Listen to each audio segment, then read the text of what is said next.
If you can teach people to stand up in the face of the things they're afraid of, they get stronger.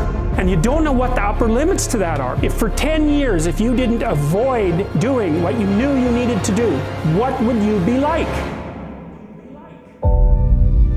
You know, if you take people and you expose them voluntarily to things that they are avoiding and are afraid of, you know, that they know they need to overcome in order to meet their goals, their self-defined goals.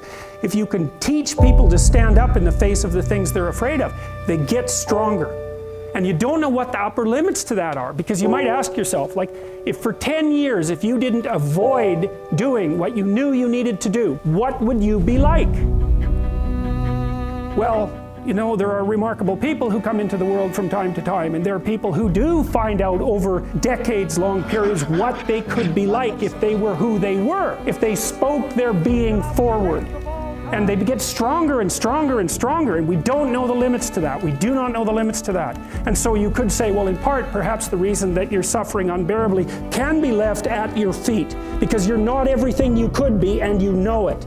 And of course, that's a terrible thing to admit, and it's a terrible thing to consider, but there's real promise in it, right? Because it means that perhaps there's another way that you could look at the world and another way that you could act in the world. So what it would reflect back to you would be much better than what it reflects back to you now.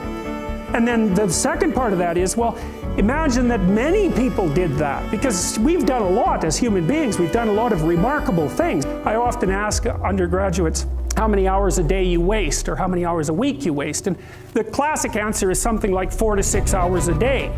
You know, inefficient studying, watching things on YouTube that not only do you not want to watch, that you don't even care about, that make you feel horrible about watching after you're done. That's probably 4 hours right there. You know, you think, well, that's 25 hours a week, it's 100 hours a month, that's 2.5 full work weeks, it's half a year of work weeks per year. And if your time is worth $20 an hour, which is a radical underestimate, it's probably more like 50 if you think about it in terms of deferred wages. If you're wasting 20 hours a week, you're wasting $50,000 a year. And you are doing that right now. And it's because you're young, wasting $50,000 a year is a way bigger catastrophe than it would be for me to waste it, because I'm not going to last nearly as long. And so if your life isn't everything it could be, you could ask yourself, well, what would happen if you just stopped wasting the opportunities that are in front of you? You'd be who knows how much more efficient, 10 times more efficient, 20 times more efficient. That's the Pareto distribution.